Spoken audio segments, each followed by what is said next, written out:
Assalamu alaikum warahmatullahi wabarakatuh. This is Mr. Abdul Abbas, a Quran teacher. How are you at home and your family generally? How are you coping with your studies? I hope you are coping with your studies. We pray that Allah shall increase us in knowledge.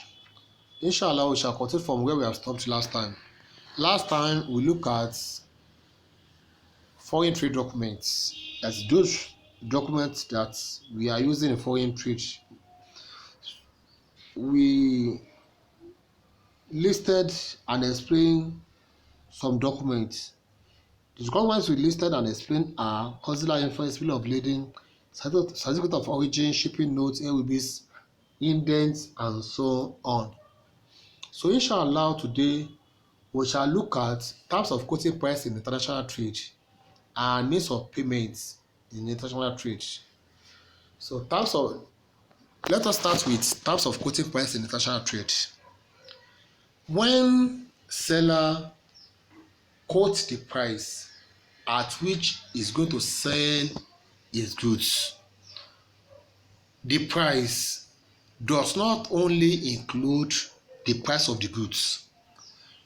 The price will include some other charges, which the other charges might be insurance charge, it might be freight charges, and it might be other charges which we are going to be mentioning.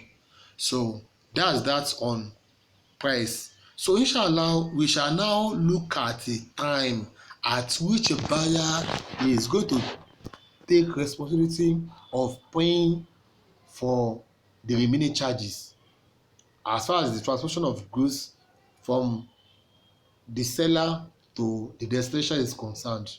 So the first one we are going to be looking at is cost, insurance and freight, CIF. The price quotation means that the price quoted includes the cost of the goods, the freight and insurance up to the port of destination, while the purchaser is responsible for other subsequent charges. So this is to say that when the price that has been charged by the seller is included the abbreviation CIF, cost insurance and freight, it means that the cost or the price which has been charged by the seller has included the cost of the goods, the freight, that is the transportation expenses, and insurance. The cost of insurance has been included up to the port of destination. So the seller has included those in his price of goods. So any other charges now after the destination, now the purchaser is the one that will be paying for all those charges. That's what is meant by cost, insurance and freight. Another one is free on board. So this means that the price covers all costs up to the ship, including charging people for loading goods on the ship. So this means that the price now which has been collected by the seller included the cost up to the ship and all other charges payable for loading the goods on the ship. So mean that all the charges now which are going to be included in loading the goods on the ship has been collected by the seller. So any other charges apart from loading the goods on the ship are going to be paid by the buyer or purchaser. Another one is CF. This means that the price quoted covers all charges including freight payable to the point of destination. So mean that all the charges, all the freight, that is, freight means transportation charges on the goods, all the transportation charges on the goods now which have been covered from the point of the seller to the destination now are going to be has been included in the price collected by the seller. So all other charges now, while the buyer pays the insurance charge, so all other charges now after the goods have been handing over to the buyer on the destination now. It is the buyer that is going to pay for such as insurance. Insurance is going to be paid by the buyer. So that's that on CF. Another one is Franco. Franco means the price quoted includes the cost of insurance, freight and all delivery charges to the importer's warehouse. So the price now which has been quoted by the seller includes insurance, includes transportation charges which is VAT as freight, and all delivery charges until the goods get to importer's warehouse. After the goods have been received into the importer's warehouse now, then it is the buyer that will now be responsible for all the subsequent charges. Another one is free on queue. Queue means wharf or a place where they are loading and offloading the ship. So wharf, so it simply means wharf. This is a term in which the price includes only delivery to the queue for shipment. So now when goods have been taken to the wharf, so all the charges, all the expenses that are going to be incurred in taking the goods to the wharf is going to be paid by the seller. The seller that will what be responsible for that. All other subsequent charges now is going to be what be taken over by the buyer. So meaning that when goods now leave the wharf, it is the buyer that will be responsible for the charges. Another one is free on rail. This price quotation means that the seller has paid all charges including loading the goods on rail. So meaning that the price that has been charged by the seller now includes all charges, and all the charges that have been included, that have been paid in loading the goods on rail, then the purchaser takes over all the charges such as insurance from then on. So after goods have been loaded on the rail now, any subsequent charges are going to be taken over by the buyer. So those are the terms which are related to the price, which the seller has quoted. So now we want to look at means of payment in international trade. Means of payment in international trade. The first one is mail transfer. As the name implies, mail, letter. So this is a means of payment in which, in order to pay a foreign creditor a sum of money, is given by a bank to its foreign agent by means of letter or mail. So this, the bank is going to give its agent, another country, is going to send a letter or mail to its foreign agent, in telling the agent to pay a foreign creditor who is residing in another country. A bank is here, so bank will now send a letter or mail to its agent in another country to pay a foreign creditor, so a sum of money. So this is going to be maybe through the importer. The relation between importer and exporter. Importer will tell the bank will now send an instruction to its agent to pay a foreign creditor who is residing in another country different from exporter's country. Mail transfer is similar to a check but cannot be transferred. Mail transfer is similar to a check. So check can be transferred as we know, but mail transfer cannot be transferred. So that's that on mail transfer. Another one is telegraphic transfer.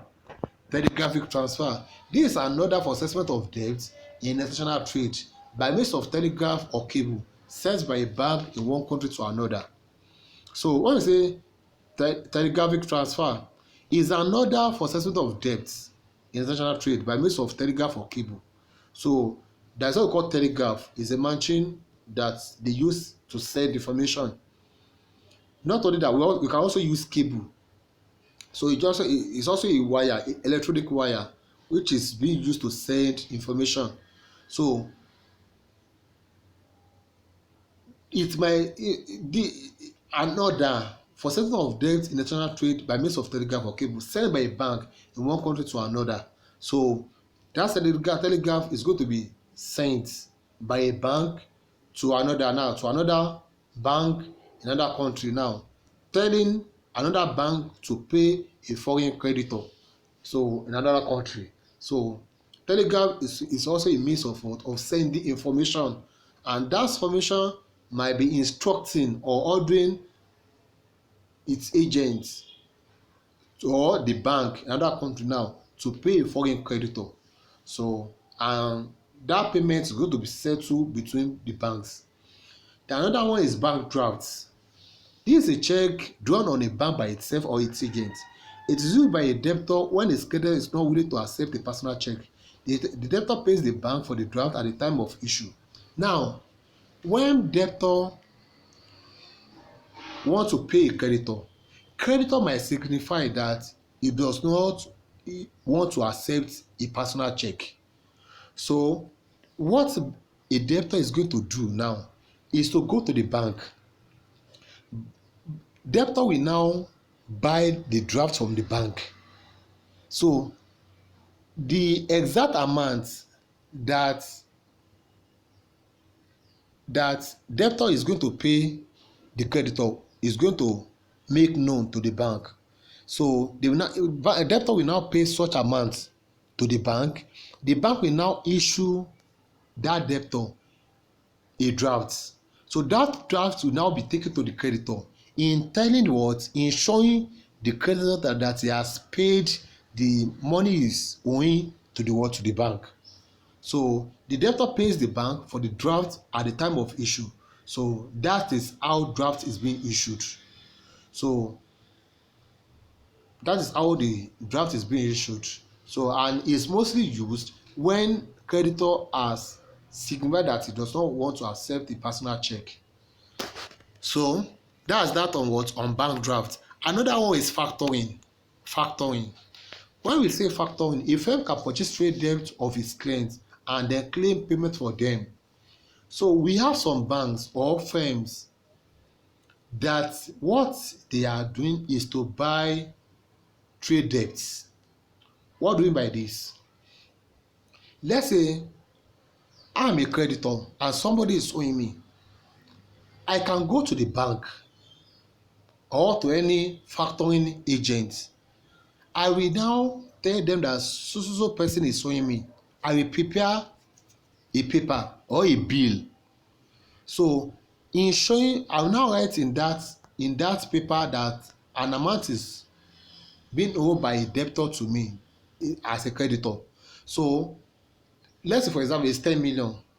I will now sell that 10 million to the what? To that firm. That firm will now buy it from me. So but the firm will not pay me the face value of the money. The firm might pay me 9 million, and that 9 million I'm going to collect as a creditor. But when the time that the debtor has promised to pay me comes, the firm will now collect the debt from the debtor. But the amount that the debtor is going to collect now will be the face value of the money. Will be the face value of the money, which is 10 million. So that is that on factoring. So when a bank or firm performs factoring function, it means that such firm or bank is buying debts, and after the time has come, the firm or the bank will now claim the debt from the debtor. Another one is foreign bill of exchange. So when we say foreign bill of exchange, it is used for making payments against international trade. It is drawn by the creditor and accepted by the debtor. What do we mean by foreign bill of exchange? Foreign bill of exchange is prepared by the creditor. is prepared by the creditor and is accepted by the debtor. Now, there are three parties to a bill of exchange. There are three parties to a bill of exchange. We have creditor, debtor, and bank. Now, when the creditor will prepare the creditor will prepare a bill of exchange, and the name of the debtor will be there. The time at which debtor is going to pay the debt is going to be there. And the bill of exchange is usually prepared when creditor does not want to wait till the time when debtor will pay the money to the creditor.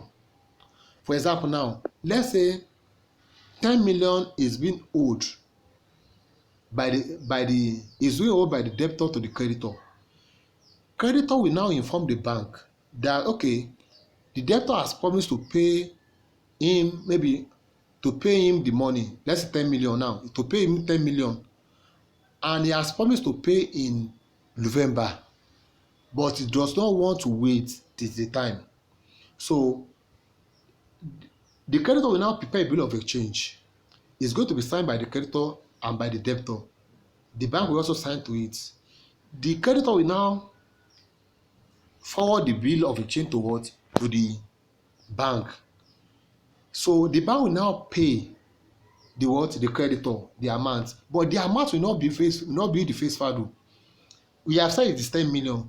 The bank might pay 9.5 million to the creditor. So when November now comes, the bank will now collect the face value of the money from the debtor, which is 10 million. So in that wise, we usually say the bank has discounted the money, the bill, and that's what we refer as discounting bill of exchange. Discounting bill of exchange mean that when bank pays below the face value, we refer to it as discounting bill of exchange. It means that the bank has discounted the money because the face value of the money is not paid by the bank to the creditor. So, but when that November now comes, the bank will now collect face value of the money from the debtor, which is 10 million, meaning that what bank has made the profit of 500,000 naira from the transaction. So that's what we refer to as what foreign bill of exchange. It's also one of the means of settling debt in international trade. Another one is traveler's check. Here, the checks are drawn by the bank through a customer order or instruction to pay a specified sum of money to a particular beneficiary. This means of payment is used by businessmen from one country to another to settle their bills. So here we said checks are drawn by the bank through a customer order. So it is the customer that is ordering or instructing the bank to draw the check and also to pay a specific amount, sum of money to a particular beneficiary. For example, now let's say I'm an importer now. My exporter is another country whom I'm owing money. So I might inform my bank now to pay my exporter in other words in another country. So that's an instruction by me to the bank. So that's that on travelers check. Another one is letter of hypothecation.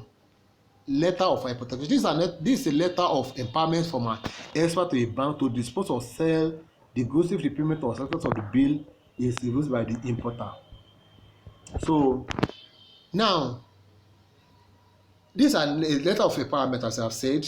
So this letter is telling the bank to dispose or sell the goods if the payment or acceptance of the bill is refused by the let's say the goods now is somewhere which maybe the bank is the custodian of those goods. This letter is now telling the bank to sell the goods if the importer does not pay or the bill is not accepted by the importer. For example, now under the bill of exchange we have said earlier, if the bill of exchange is prepared by the creditor, the debtor might not accept it. So if debtor does not accept it, it means that what, there's nothing that what seller cannot go ahead in what, in doing anything, except that what, they are going to sit down and looking for how they are going to settle the matter between themselves. So, but in a nutshell, letter of hypothecation is a letter of empowerment from an expert to a bank to dispose or sell the goods irrespective of acceptance of bills refused to the is received by the importer. So when the acceptance of the bill is not accepted by the what, by the importer, now it means that what, bank has been authorized to sell the goods on its behalf. So that's that on what, on means of payment in international affairs. So let us now look at custom authority. Custom authority is a department in the Ministry of Internal Affairs charged with the responsibility of assessing and collecting custom duties on imports, exports and goods produced locally. So custom authority, as we have known, that it is the responsibility of the government to ensure that they collect import, export and excise duties. So the government parastatals now that is charged with the responsibility of assessing and collecting custom duties on imports, export and goods produced locally refer to them as custom authority. For example now, the taxes which are collected from goods produced locally is is referred to as excess duties. The taxes which are collected on goods produced locally refer to them as excise duties. But excise duties are collected by Federal Inland Revenue Service. So Federal Inland Revenue Service. But when goods are to be taken to another country, the customs will now collect export duties on it. And also when goods are to be brought into the country, customs authority will collect import duties on it. So when we say import duties or export duties or excise duties, they are taxes which are collected on goods to be imported or goods to be exported or goods that are produced in another country which are going to be taken to another country to sell. So the customs department regulate and control import export trade, collect import, export and excise duties. So those are their functions. Now, what are the functions of custom authority? One, collection of revenue. That is, it collects and assesses revenue from tariffs and excess duties. So tariffs includes import and export tariffs. But excise duties now, they are the taxes which are collected on locally made goods. So another one is provision of warehouse. When goods are bought from another country, the custom authority will collect the goods. So when the duties are of such goods are paid, then the custom authority will now release those goods to the traders. So that's how so they now monitor or supervise the goods they have received and the goods they have received, so that it will not be led to the goods being stolen by some other people in the what, in the place. So what we have known here is that the warehouse, we have bonded warehouse and state warehouse. When we say bonded warehouse is a type of warehouse where goods are kept until the duties of such goods are paid. After the duties are paid, the goods will now be released to the what, to the owner. But state warehouse is a type of warehouse where goods that are being banned, the goods that are banned or contraband goods are kept until they will consider to auction it out or sold it out to the interested members. Meaning that such goods is not going to be reduced is not going to be released to the owner. They will auction it out or they will destroy it. That's what custom authority usually does. Then number three now is compilation of statistical records. So as since every government is interested in knowing the goods that are importing to the what, to the nation, and those goods that are exporting, so it is one of the functions of custom authority to know those goods that are imported and those goods that are exported out of the country. So they compile the statistical records of the importation and exportation. Then number four, prevention of smuggling and seizure of contraband goods. So any there are some goods which are not brought in through the proper channel, so those are smuggled goods. And there are some goods that government have been banned, that government have declared that such goods should not be brought to the country again.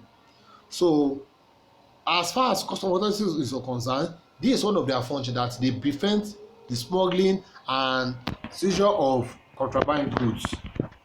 Another one is what? Supervision of foreign trade. So they supervise foreign trade. So they ensure that what is coming in and what is going out, they supervise it. Another one is enforcement of ban. That is, government, they ensure that all those goods that have been banned are not brought into the country. So those are the functions of custom authority in Nigeria. So we pray that Allah should give us the understanding of this and should make us better Muslims. Inshallah, in our next lesson we shall continue from there.